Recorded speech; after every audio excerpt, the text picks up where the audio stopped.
I went to every party, every opportunity that I had.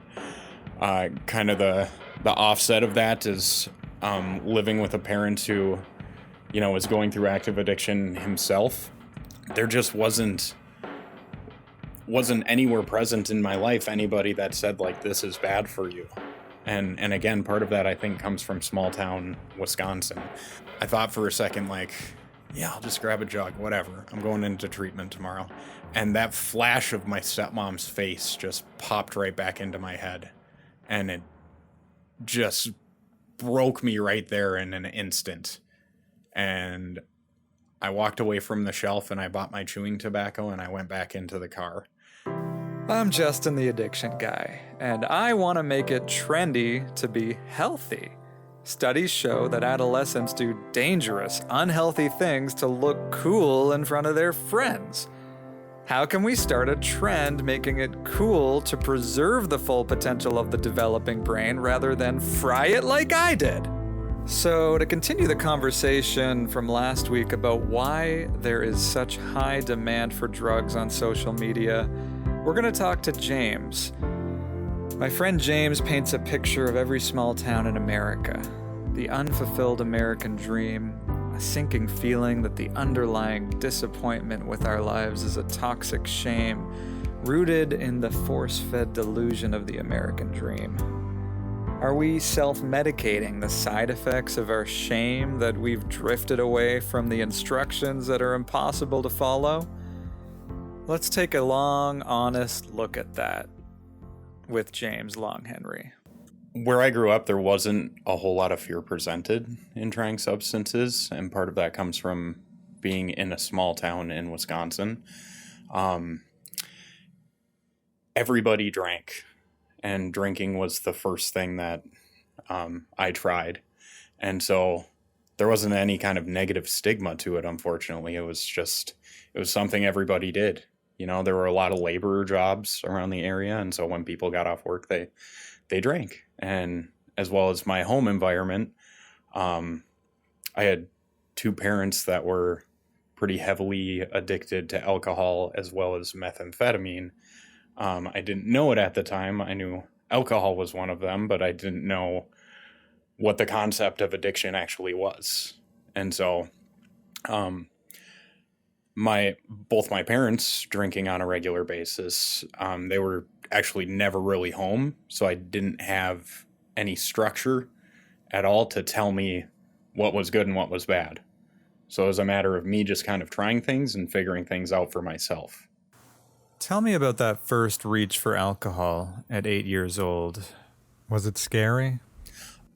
So the fear kind of came when basically the way it happened is I stole a Budweiser out of my mother's fridge when I was 8 years old, and I hung out with an older crowd at that time. So we took a couple of them actually, but we went and we snuck away from the apartment, and there was an old snowmobile shed that we went to, and the only fear came from interaction with police officers, because something in my head told me that this was not something that I should do, as well as the fact that it's illegal for somebody below the age of 21 to do. That fear presented itself with my previous engagement with police officers, because being a kid that just kind of had to try and figure out things for himself, realized that that's going to result in an involvement with a police officer. And I was kind of watched by the police at that young age as well. As far as, again, the stigma that, it would lead to where it led my life to, that wasn't present for me at that time, because my main reason that I wanted that first drink is I was reaching for love from my parents. I always saw my mother with a beer in her hand. I always saw her at the bar. I spent plenty of very young, very late nights at the local town bars where, more times than not, my mother would drive me home drunk after drinking all day. And she always had a beer in her hand, though. So I figured, maybe if I have a beer in my hand as well, then we'll get along better. What was the effect of that immediately on your social life or school? It helped me fit in with the people that I was around, the environment that I hung out around, because I wasn't a popular kid by any means. I was pretty obese at a young age. And, the older crowd was drinking and doing drugs and doing all the stuff that they presented as like the cool thing to do at that time. And so, as far as school goes, I didn't have a whole lot of friends. I was kind of the quiet kid. I was the screwed up kid, because with meth and alcohol addicted parents, I had a lot of trauma going on. So I wasn't the most social child at the beginning. A lot of it was bullying in school and things of that sort, getting shoved into lockers and things like that. As far as the popular kids the popular quote unquote kids that I hung around, a little bit of that came from my older sister. So she was 2 to 3 years older than me. I think 3 years older than me. She hung around this group, and then me, with the inability to make friends, not having great developed social skills, I just kind of hung around. I hung around them as well. And again, they were all doing drugs and drinking and things like that. And I finally felt like I fit in a place with that group, because I didn't get along with many people at school. And everyone was older than me, so we didn't share classes or anything like that. So Sounds like the structure helped. eventually it got to a point where the structure did help a lot. Some might look at my past and say it saved my life. And the structure started with sports. Sports is a big thing that really grabbed me. So in middle school, I changed schools. Once my father kind of got his act together, he fought for custody of us. And I changed schools, and I started football. I started wrestling. I started basketball. I started track. Did pretty much every and anything that I possibly could. I started choir. I started drama club. Started all that, and that really helped build structure around my schedule, but also like involve me with a different group of people and help me develop and tone my social skills to be able to fit in a little bit better. And with, the rigorous activity that comes from all the sports that I was doing, I started to slim down a little bit and just became a little bit more popular. Nobody was calling me the fat boy anymore. Yes. Did you discover any other substances growing up? The big one was marijuana, just because it seemed like everybody had it. In small town Wisconsin, it's either drinking or smoking, and whether it's cigarettes or marijuana, those are two big things. So the discovery of that came from the group of friends that my sister kind of introduced me to. And I think a lot of it kind of dovetailed with the music of the era as well. Because during that time, like Nelly was really big, and certain rap stars were kind of up and coming, and Eminem. I was a big Eminem fan, and it seems like there's quite a bit of glorified drug use in a lot of those songs. Yeah, and Get Crunk was like one of the big songs in that time, and it's all about drinking and getting wasted, and yeah, just music was a big thing, not only for that, but I listened to a lot of darker music that, some of the rock that was up and coming that just kind of amplified my trauma during that time, because I'd listened to the lyrics, and a lot of it is kind of isolating in your loneliness, and I think that really took hold of me. I grew up in a very musical family, not immediate family, but outside family. Like I had a great uncle who was a choral director at a prestigious college in Wisconsin for for 35 years. And then my whole mother's side of the family were all choir teachers and things like that. And so music just kind of spoke to me. And I think without the guidance, I took a lot of the lyrics very, very seriously and very personally. And that kind of fueled the trauma that I had gone through earlier on in my life. And then aside from marijuana and alcohol, opiates were and still are a huge thing in Wisconsin. But basically it's my mother, when she was drinking, she wrecked her car quite a few times. And so she had prescriptions laying around for opiates. And so I got a hold of those pills. I can't remember what age, but I'd get a hold of those and she would doctor shop. So it was pretty much an endless supply. So I could take those whenever I wanted to. And when I started with the opiates, it was more geared around the escape.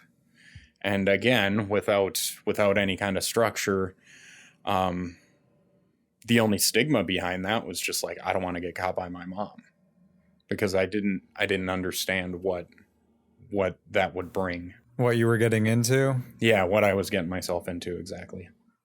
So did you then just go full-fledged into opioid addiction?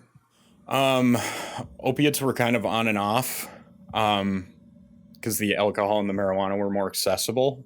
So, my drug of choice was always alcohol, just because it was so easy to get a hold of. It was always in my house, or I always hung out with older people that could go and buy me alcohol. During my high school years, I got more quote unquote responsible. So I started working very early. And part of that was gas station jobs. I'd work as store clerks at gas stations, and, I'd be the closer because I'd show up and I was a very dependable worker. Well, gas stations in Wisconsin all sell alcohol. So working there long enough, you get to know where the security cameras are pointed, and you get to know the correct route to take when you want to sell yourself a couple bottles. So I started doing that when I was, I think, 16, 15. And alcohol was just, again, so much more accessible. But once my father gained custody over us, those opiates weren't as accessible, until I found out that my father also liked recreational use of opiates. So he wouldn't have any prescriptions to them, but he would purchase them illegally. How do you think your parents fell into that? So I know my parents have a lot of past trauma, more so my father. He was, I think, the middle child of 4 or 5 kids. I think it was 4 total. And dependency was put on him to kind of take care of everyone, because of his parents. He didn't know his father. He didn't meet his father until fairly recently, within the last 10 years. And then his mother had some psychiatric issues and things of that sort. So it didn't make for the most conducive, structured kind of upbringing for him. My mother, she had a little easier childhood, I guess, if we're speaking in like comparison, but she also had a World War II vet for a father, and he was very, very rough and not very loving. And still, in speaking with my mother today, I know that brought up a lot of trauma with her as well, as far as just kind of gaining and grasping for every ounce of love that she could find. I think she was kind of trying to escape from who she was, because like from my experience, if your parents don't accept you for who you are, then you want to be a different person. And those drugs and alcohol can kind of make you feel like you're a different person. Just the escape, I guess, is one of the biggest parts of that. Did you go to parties in high school? Oh, yeah. Yep, I definitely did. I was what you would call the designated drunk driver of our parties in high school. So I knew all the back roads. Part of that came from, kind of drinking and smoking pot with my father. We would, he took me at a pretty young age to go and party with his social buddies. He had a mechanic guy that he partied with, and then he had another guy that worked out of the cities. That we would just go over to their garages and we would just drink until 2 o'clock in the morning, and around midnight, then that's when some opiates would come out, and marijuana use was pretty prevalent, but so that was an introduction to being able to drunk drive responsibly, quote unquote, which is kind of BS because there's no way to responsibly drive drunk. Taken from a guy who did it for about 15 years of his life and has had multiple accidents. So partying, I went to every party, every opportunity that I had. Kind of the offset of that is living with a parent who, is going through active addiction himself. He went through ebbs and flows of either being pretty loose as far as rules and regulations, we'll call them, curfews, things like that, to being extremely strict. My sister and I refer to him as Hitler a lot growing up because, he screwed her windows shut in her room. We used to get locked in our rooms and do your homework for 8 hours. you need to study, you need to get your stuff done. And we'd have 2 hours of homework, and then we'd just kind of sit there and pretend like we were doing anything else, or pretend like we were doing the homework, but we'd really be doing anything else. And then he'd come up and he'd quiz us every couple hours. And if we didn't get answers right, then we'd get screamed at. And some of that came with, as well, physical abuse, depending on if he was using at that time. So when he'd always hit a point when he was using where it got pretty aggressive, there were a lot of fun times where there was this mirage of him caring, but also there were rough times, when the high is over, so to speak, where emotions are flaring and things are getting kind of aggressive. So how did changing living environments affect your substance use as a child? So I got the taste really early.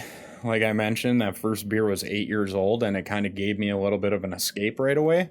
And, I continued active use until about second grade when, no, I'm sorry, sixth grade is when my father got custody of my sister and I.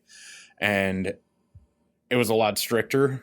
We still used on a pretty regular basis, but a lot harder to get away with.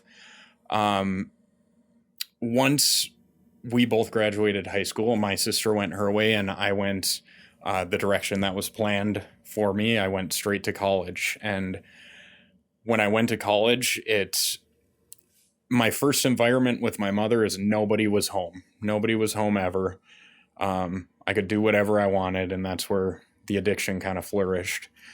That second environment and the stricter environment, I felt like I was being compressed. And then once I went away, once I got off on my own, that compression just kind of exploded, and that's where everything really kind of blossomed, I guess. My addiction really showed its true colors.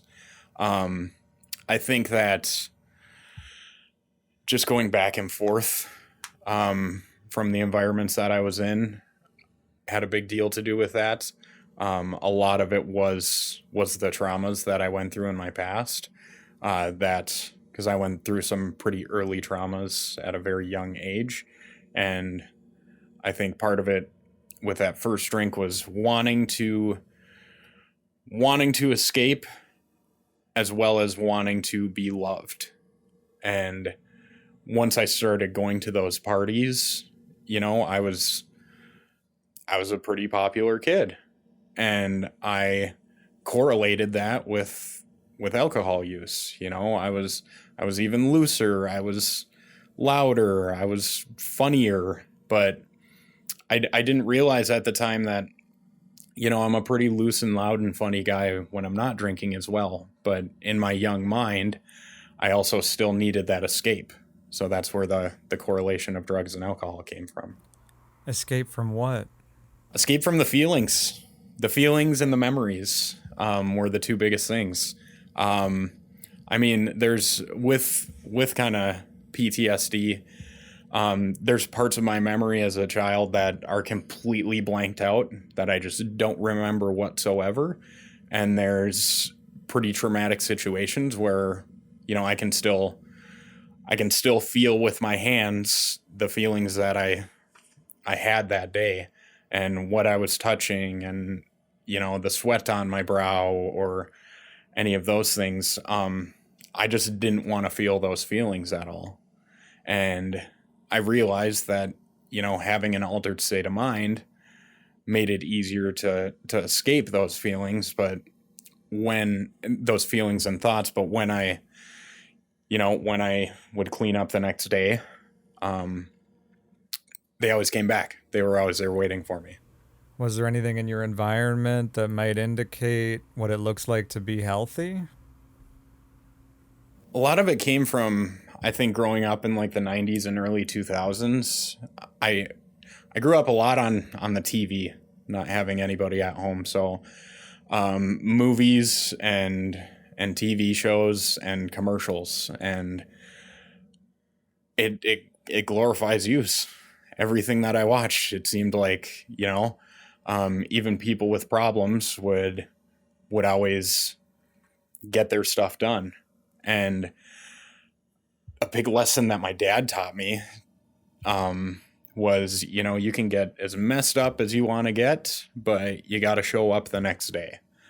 So I didn't have many red flags that were presented to me. Nobody was there to say, like, this is a bad thing. He taught you to suffer through a hangover as opposed to try to feel your best. Yeah, exactly. There was, and part of that comes from kind of how he was raised too. That's something about our culture that's holding us back from our full potential. Exactly.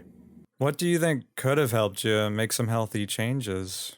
I think looking back, if, even if I had just like one responsible friend, that could be a starting point. Somebody who can be a friend, who has a family that doesn't use, because that was a little bit part of it as well. I started getting a couple kind of closer friends here and there, but I'd go over to their house and their parents, well, not as aggressive users as my parents. They were somewhat responsible, but still, getting blackout drunk. They were just doing it at home.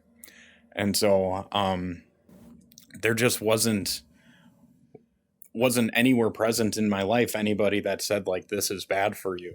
And again, part of that I think comes from small town Wisconsin.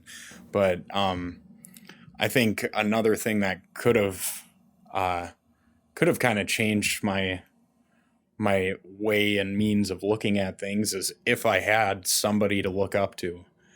Right now that I have been clean for a little longer, a little over 4 years, and been kind of through the rigmarole of what we have accessible to us as far as addiction services. Some of my biggest inspirations are like Robert Downey Jr. or some of those celebrities that I just had no idea were struggling with the same things that I was. So I think if there was kind of a better advertisement for and more reach and more accessibility for kids to be able to have access to somebody that they look up to and realize, like, hey, they kind of had a similar childhood and they're going through a lot of the same stuff that you're going through, then that could have been a huge game changer. Because I was just grabbing at straws when I was a little kid. I was like, I need some sort of guidance, and that's why, like, when the older crowd kind of accepted me into their little gatherings and things like that, I grabbed hold because I wasn't accepted by anybody. So, um, yeah, I think if I would have had access to somebody who went through the same things, as well as who just had better outlooks on life, then that would have been huge. So, would you say your community that you grew up in Wisconsin has surrendered to the idea that using is inevitable to cope with human life, and eventually everyone's kids will too? Yeah. Do you think that the community has changed at all? I think it's changed to a certain extent. One thing that I can kind of point out that I don't know how to kind of mediate it, but it's in those smaller towns. It's kind of clicky, I guess. So you have one clique, and that's, I guess, how you could kind of describe as lower class. Um, I mean, they're the group of people that, a lot of them are laborers again, and a lot of them start drinking before and start using before the job's out, or even on their way to the job, or things like that, like bricklayers or construction. Being in a small town, there's not a whole lot of uh, repercussions to doing that. Everybody knows everybody. That was the thing. My dad was close friends with the sheriff of the county. That you could get away with a lot more. Being close friends with the sheriff, I mean, my dad had gotten pulled over quite a few times where it's like he wouldn't have gotten let go if he was elsewhere, if he didn't already have that close personal relationship with the person that pulled him over. So, do you think alcohol abuse pervasive in a small community like that leads to other sorts of drugs and pills being pervasive in the community? Oh, 100%. Yeah, the fact that, and it goes back to prohibition, but like the fact that alcohol is legal and so glamorized is a big thing. I mean, part of that comes from the advertisements and the TV shows and all that stuff that I saw. Alcohol is just, there's nothing negative about it in social media. I mean, there are negative things now that my eyes are a little more open, but growing up, it was just all the advertisements are like people partying on a yacht and beautiful women all around them and all these wonderful friends, and everyone's got smiles on their faces and they're glistening and beautiful. And I was just like, man, if I use that stuff, then maybe I'll get to that point one day. But it also doesn't, those short little 30-second advertisements don't express like the hard work that it takes to get a yacht and the hard work that it takes to, be the person that you were meant to be and make those friends and make those connections and just everything that goes into it. It's simply you drink this alcohol and you have access to these things. I agree. If you watch a lot of advertising, it's interesting that they sort of make life out to be this sort of endless celebration of something, or especially some TV shows in the 90s. Yeah. And so if you grow up consuming something and that becomes one of your major inputs about reality in the world as an adult, it gives you this really skewed, unrealistic expectation of human life. And so maybe we end up on this cycle of imagining living life, and we can't turn off the soundtrack and actually live it. Yeah, and like the hard work that it takes to get to certain points of life, like there's no miracle. There's no miracle. I think the American dream is still like very real and still accessible. It might not be as accessible as it was at one point in time, but social media does not help as far as painting that picture. A lot comes from, you can just it just brings me back to that advertisement. There's no special drink that you can drink or anything to automatically make you popular and make you millions of dollars. Do you think the discrepancy between what media people are consuming in Wisconsin and their lived life, everyday life, is fueling some kind of a resentment? I think so. And I think a lot of it too has to do with, algorithms and social media. Because once, I've gone through rabbit holes on social media before, and once you watch a full little Facebook reel or Instagram reel, and it has something to do with that might have to do with drinking or using drugs or anything like that, then it is plastered on your feed. And I think part of that might kind of attract more to that population, to the small town Wisconsin, just because of their activities and kind of what they do on weekends and things like that. And part of it too, take Minnesota versus Wisconsin. From a kid that grew up in Wisconsin, the accessibility to addiction services and just any kind of basic knowledge is non-existent. I mean, there are maybe 20 or so resources across the entire state of Wisconsin. And the thing with those resources is funding. State plans in Wisconsin are not very good. You have Badger Care, for instance, and Badger Care doesn't even pay for room and board for any treatment facilities in Wisconsin, and that's insane. And I just and that's a double-edged sword too, because when you have Minnesota, drugs are pretty prevalent and pretty active within the metro area, but you also have this recovery community that's pushing really hard against that as well. So I think I just think it's a little more accessible.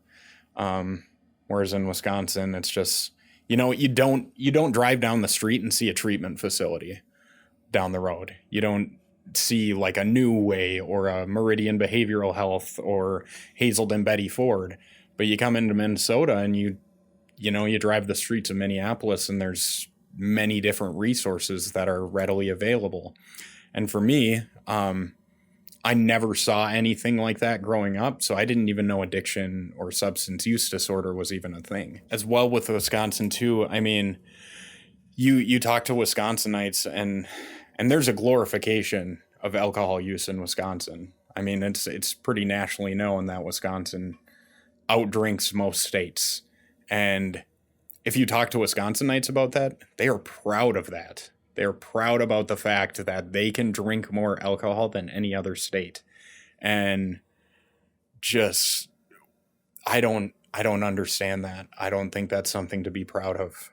I think striving to be proud of things like having a family and raising good children who are productive members of society would be something just that would make that fold. It would pale in comparison, but I don't know how to change kind of the narrative of Wisconsinites being just so, they're just so happy about the fact that they're the biggest drinkers in the United States. Bragging rights. Yeah, the bragging rights there. And it's that's so silly to brag about. You guys have more DUIs than anybody, and yeah, let's take a few steps back for a second and look at the big picture. We could be in our communities helping young people reach their full potential, and yet we are just mostly accepting and encouraging ruining our healths by putting alcohol and drugs into as many social events as possible. Can you tell me a story about a time you were offered drugs at a party in high school? Oh, yeah, definitely. I got plenty of them. So actually the first time I did cocaine was at a house party in River Falls. And I I was at the house party. It was a place that I'd regularly go to. And I was feeling pretty drunk at that time because I had been drinking all day. But I stepped away for a minute. I stepped upstairs because the parties would always happen in the basement. We do beer pong and all that stuff. And so I stepped away for a minute and I walked up the stairs and there were a couple girls in the kitchen and they just said, "Hey, you want to do some blow with us?" And I was like, "Sure, whatever." My inhibitions were so loose that I couldn't go through, because growing up, there was a little bit more of a stigma behind that one. Just with cocaine. There were some negative, kind of precursors that came along with doing cocaine. But once they caught me in my drunken state, I was like, hell yeah. And they're like, yeah, we'll party all night. And, I knew what effect it would have on me, but, I didn't realize how much it would grab me either. And so, we did some blow together and then we went downstairs and continued partying. And after that, the hangover was pretty bad, but there was a crave, that lingered that was like, wow, I went so hard after I did that. I could drink all night. Everybody loved me, blah, blah, blah. And, it's amazing the bad effect that it had on my body. And that just was not a concern to me. The concern was everybody loved me after I did that. I was so accepted. And I didn't realize, like, oh my God, I just shoved like things that can just kill me in an instant up my nose. Yeah, and a lot of studies are showing that traces of really potent fentanyl are being found in all the illicit drug supply, from pills to cocaine. And so if you were in high school today and you went out and did that at a party tonight, you might not be here tomorrow.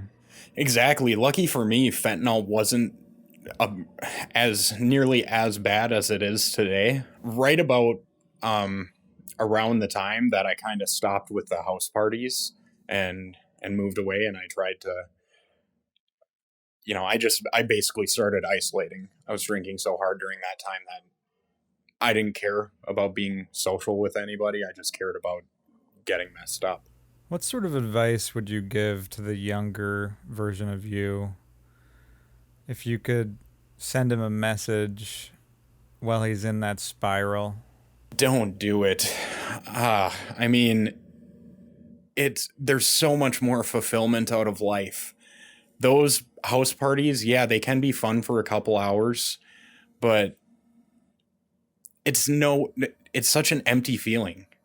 You wake up the next morning and, whether you slept by yourself or whether you slept with someone you don't even know the name of, it's that dirty, empty feeling will not leave you with any sort of fulfillment at all.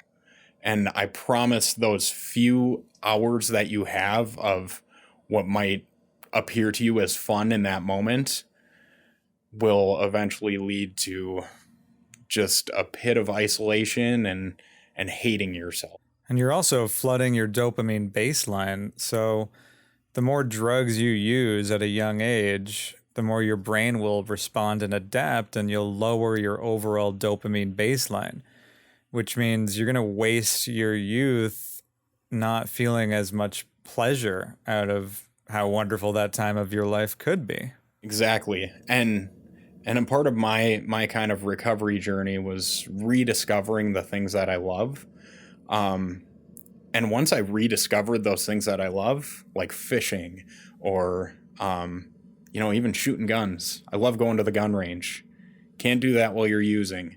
But coloring, something as simple as coloring, journaling. I got so much more out of those things that I love because I could drink and go fishing and get real messed up, but I didn't get enjoyment out of it. my main focus wasn't the fishing. My main focus was, we're almost out of beer. Where are we going to get our next fix? And it becomes less about the experience of fishing. I've improved myself as a fisherman drastically. I mean, lucky for me, I did have one fairly stable figure in my life. He was an uncle of mine, and he was a big fisherman, and he's the one that really got me into fishing. But he also struggled with addiction. He passed away at, I think, the age of 52, and he loved meth, he loved drinking, and he loved eating. So, it's hard to understand eating as an addiction until you see it firsthand. But my uncle drank and ate himself to death. He was addicted to eating, drugs, and just kind of living this glamorous image of a lifestyle. He once told my mother, so his sister, that he never wanted to have children because he didn't want to raise anybody on this planet to be an image of him. So he considered my sister and I kind of his kids because he despised himself so much that he did not want to have children of his own. He didn't want to bring any children on this planet that would be his direct offspring. What a shame. Lot of shame went into him. And I knew him very well, but I never knew the gravity of the situation while it was going through, because I always saw my happy Uncle John, and I saw him as, he was a pretty angry guy, and I didn't realize why he was angry, but likely because he was coming down from his drug use. But he always treated my sister and I like gold, and he was my one relative at that time that I could actually somewhat depend upon. Well, not somewhat. He would be there. So when you grew up, were you afraid you were headed that way? 100%. Towards the end, so I worked a job that I was pretty successful at, and they paid really well. That was one thing. It stems back to what my father told me: do whatever you want, but just show up. I was top notch at manipulating my way into a work environment that I was not qualified for. So I always was able to get jobs that I was unqualified for. And part of that was, again, my manipulation tactics. So I got this pretty top tier sales job with Best Buy Corporate for a while. And I ended up working there for about 4.5 years. But through that work was where things really started getting bad. It was to the point where I was, it was drinking every day because it was easily accessible. There were 3 or 4 liquor stores between my drive to and from work. And it got to the point where I'd drink until I passed out. I'd get up for work and I'd have to drink so that I wasn't shaking, going through the DTs. And just the anxiety around that was, shoot, my coworkers are going to see me, or I'm not going to be able to type because my hands are shaking so bad. And it wasn't a concern at the time of like, holy cow, my body should not be going through this. So I just continued to do what I knew would work to calm my nerves. And it started getting to the point where there were days where I would be on, I don't even know, month, 2-month, 3-month benders. And then I'd hit a point where like my body just couldn't take it. I'd wake up in the morning at 4 o'clock in the morning and I try to take a drink off my bottle of vodka and I couldn't even keep it down. And it would take me 3 or 4 days. I never checked myself into a detox. I didn't even know a detox was a thing. So it would take me 3 or 4 days of literally unable to keep water down or keep anything down. All I would try and do is smoke a little pot for 3 or 4 days. I wouldn't eat anything. I wouldn't drink anything. I wouldn't even get out of my bed. And I wouldn't be able to make it to work. And something in the back of my mind told me, like, okay, I think you might have a problem because you can't make it to work. And that was the only lesson that I ever took very seriously, is like, shoot, I'm doing whatever I want, but I'm not showing up. And, you know, looking back at when I made it into treatment, and I told them all the times where, you know, I'd have to take 3-4 days off of work because I couldn't even get out of bed. I was afraid if I got out of bed, I would fall down and hit my head on something. I was too shaky and too weak. And they just told me, you know, you're lucky you didn't die on all those occasions. And it's just crazy that, you know, looking back at that feeling now, it wasn't a want. It wasn't a want to be able to not feel like myself. It was, I need to have a drink or I'm going to be absolutely miserable. I'm not going to be able to function. So let's rewind back to the moment you took your first drink. In that moment, did you have any idea that this is where that might take you? I had no idea. I had no idea at all. I was so young. I saw kind of the way it affected my mother, and I dealt with multiple occasions of having to care for her at her worst. But I didn't have anybody to explain to me, like, this is why your mother falls asleep in the bathtub, or this is why she's sleeping for 48 hours, not getting out of bed. I didn't, my mind was too young and I was too emotionally immature to be able to correlate those two together. So there wasn't a whole lot of warning sign for me. Tell me about the moment that you finally decided that you'd suffered enough. Usually people come to like an internal transformational moment. Yes, this is my favorite part of the story.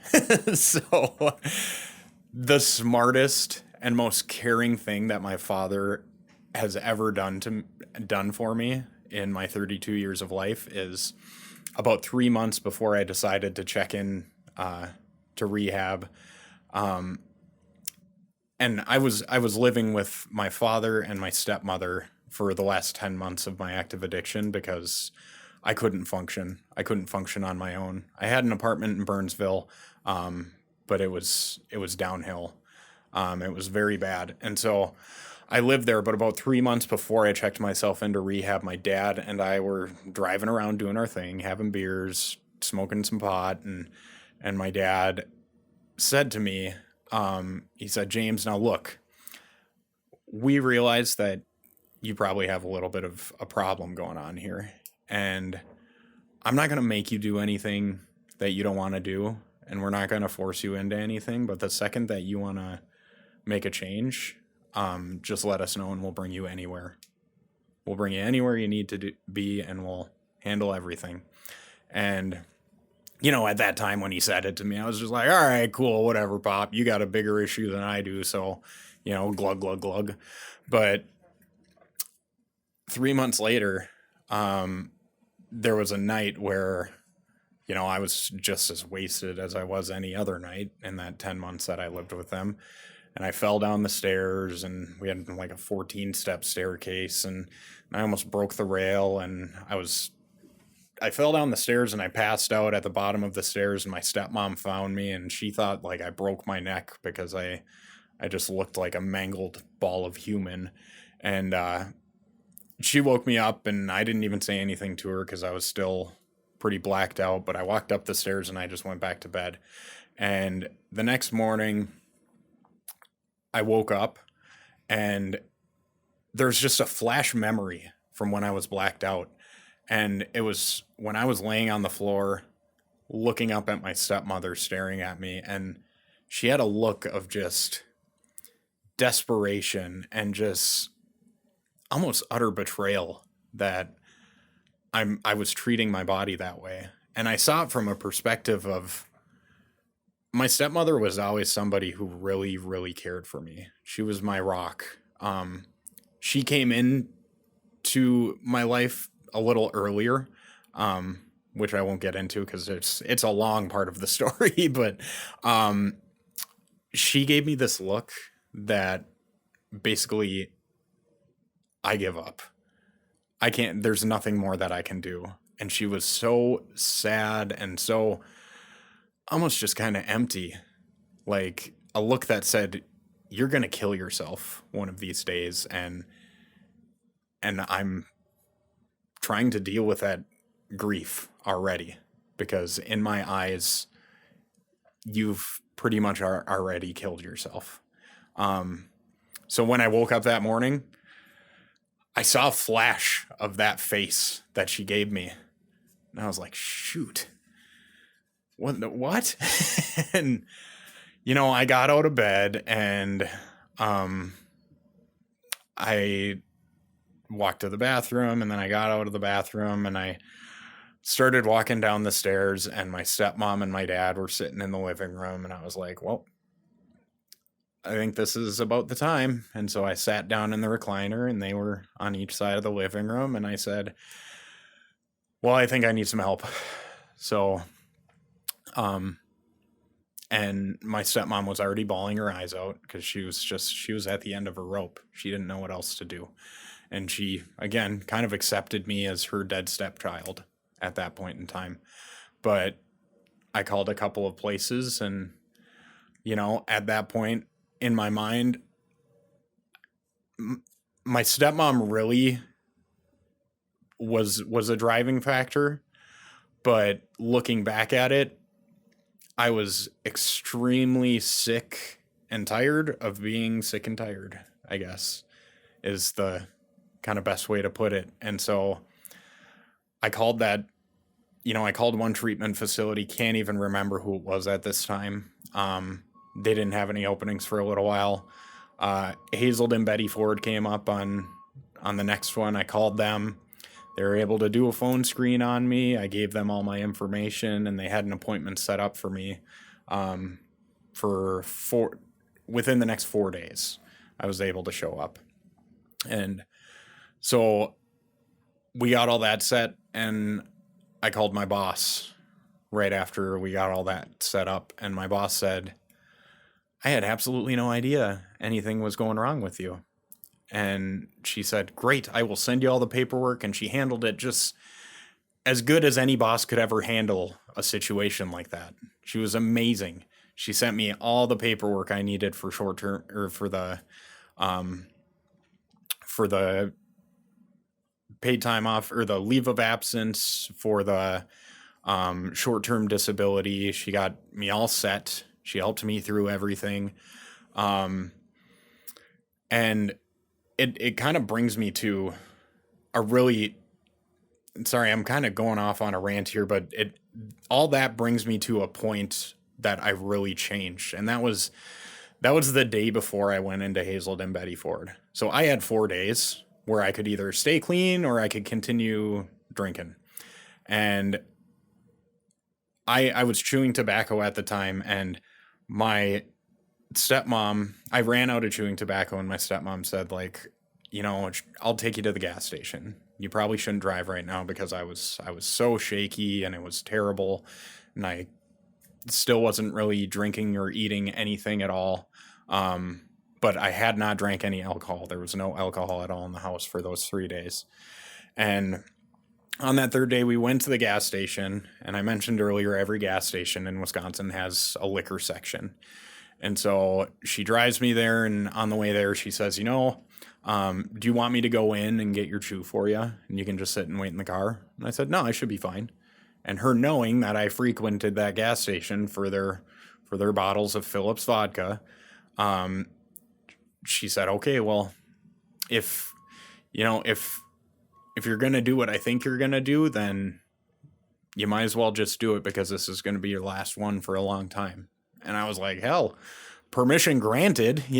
I I remember like my endorphins just raised up by her essentially giving me permission to get more alcohol.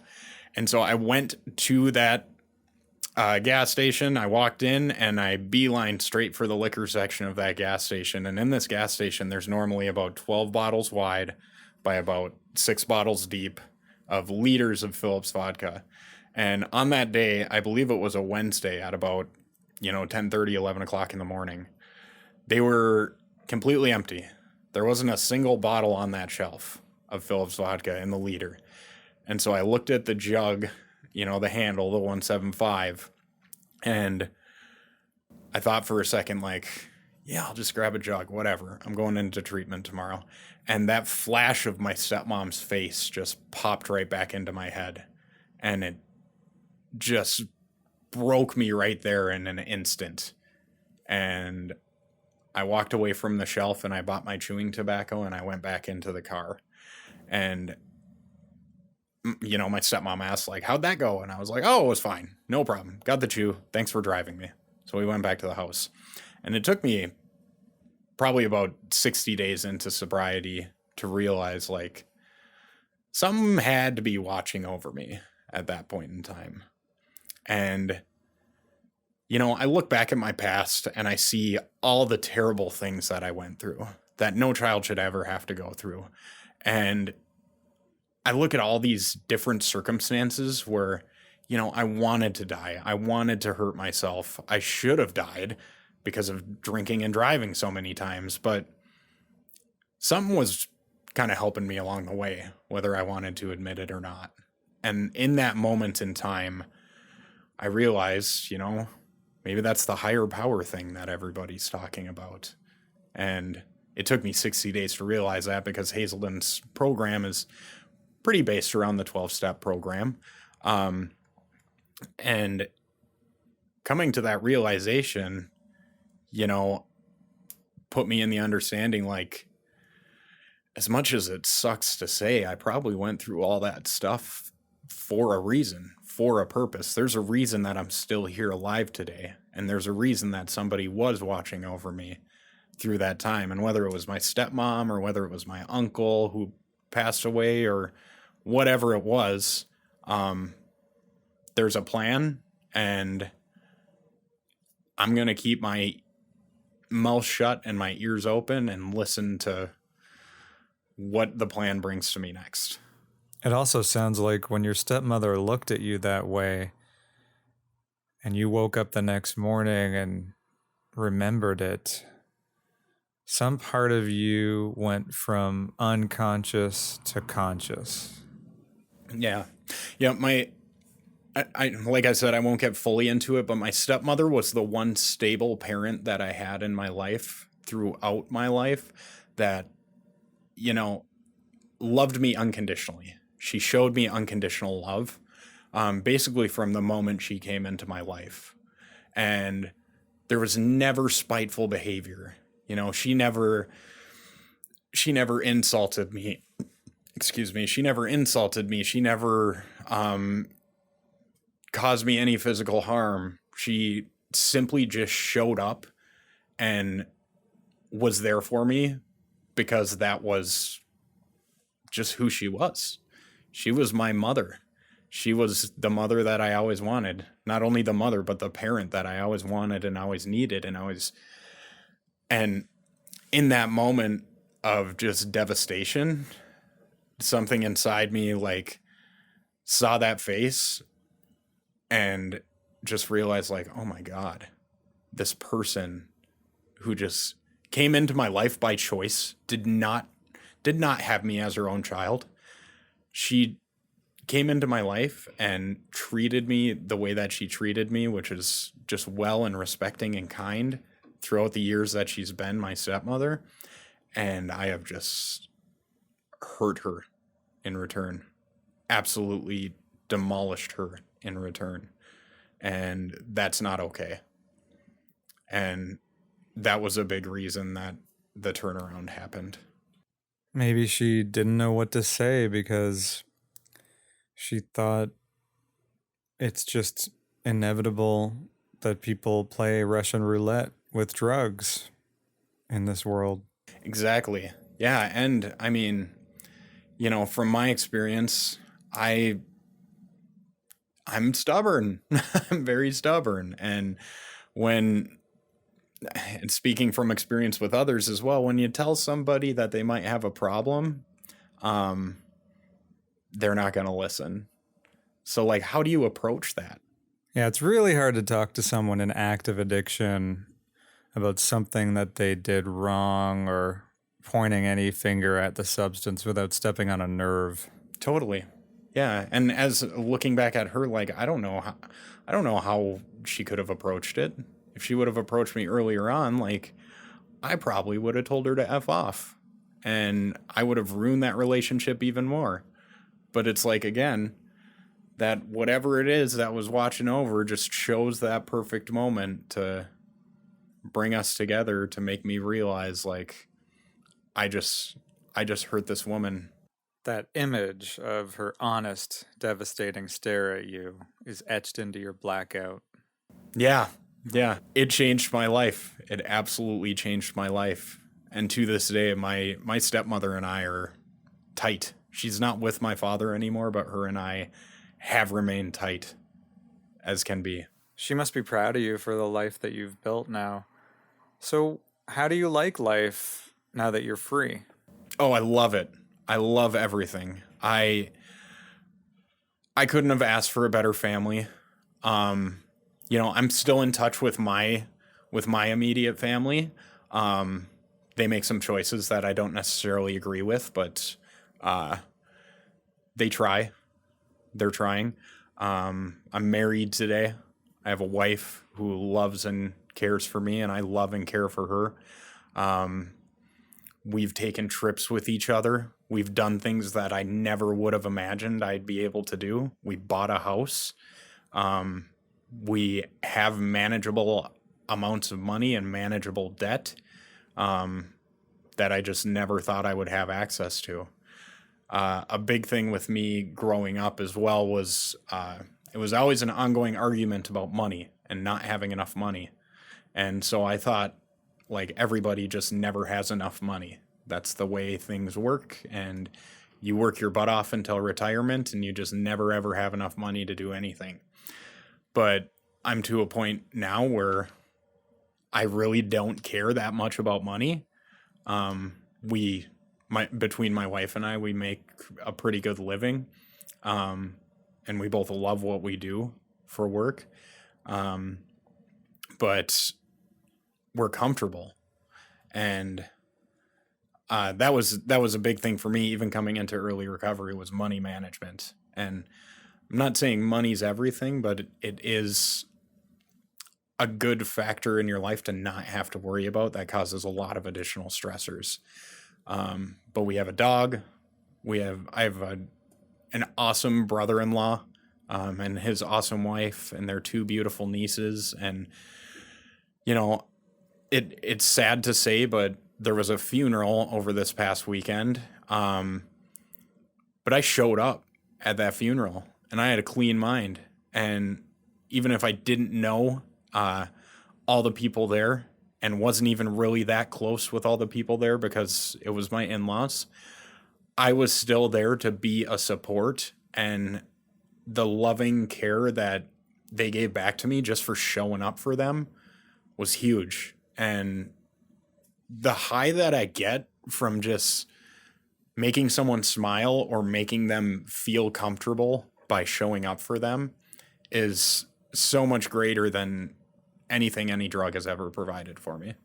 So, what are you doing for a living these days now that you're in long-term recovery? So I'm a marketing and business development rep.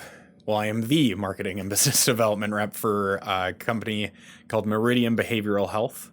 There's 12 residential, high-intensity residential treatment facilities that me and my team market for. I primarily market for what we call our premier facility down in Owatonna, Minnesota. It is called Beauterre Recovery Institute.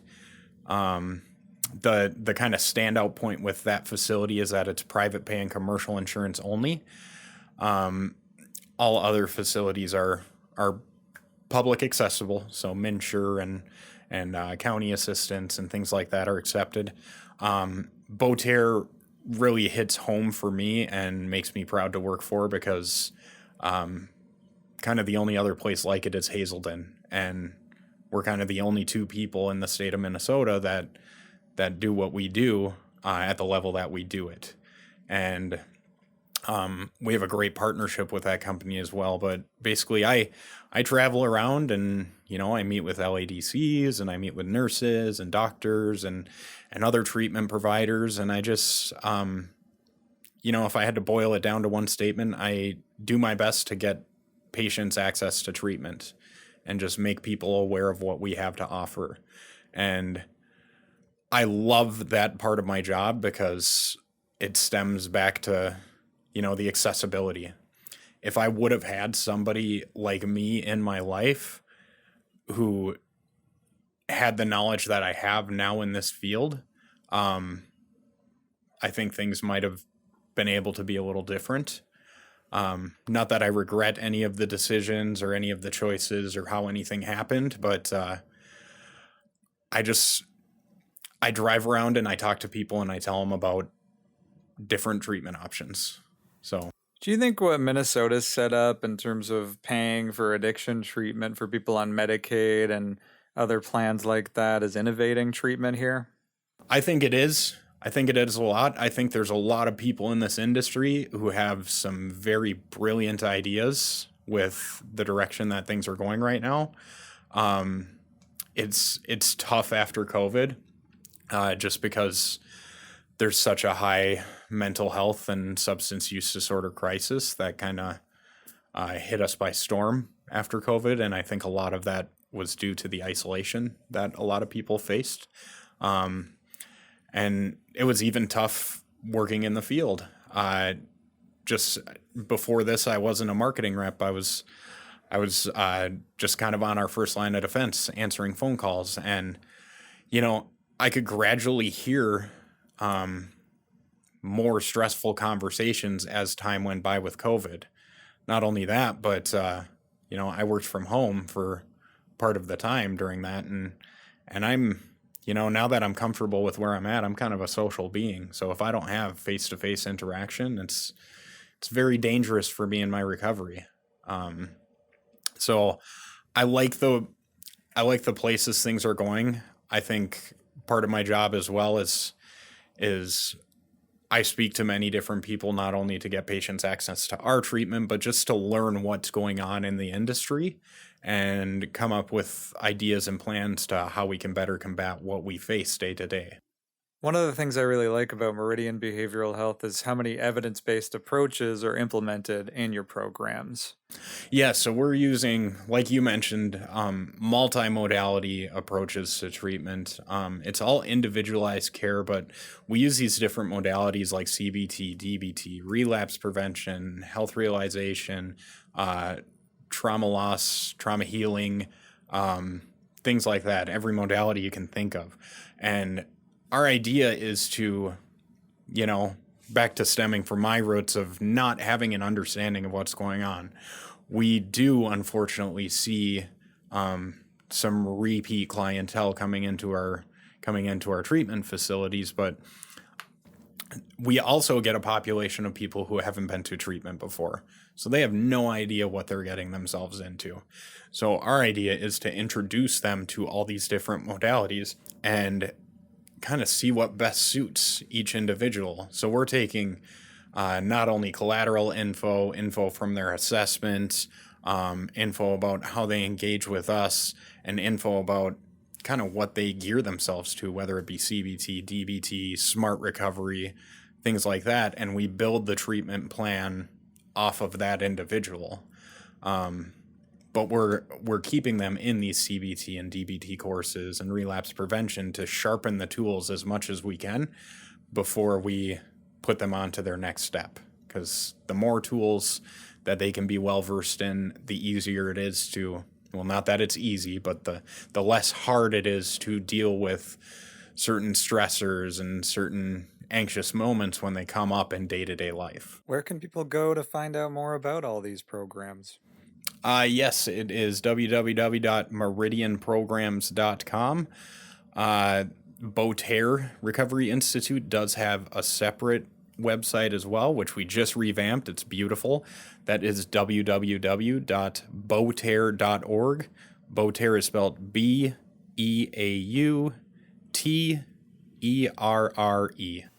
And that's my interview with James LongHenry. Background music by Carly Thomas. Check her out at carlythomas.com.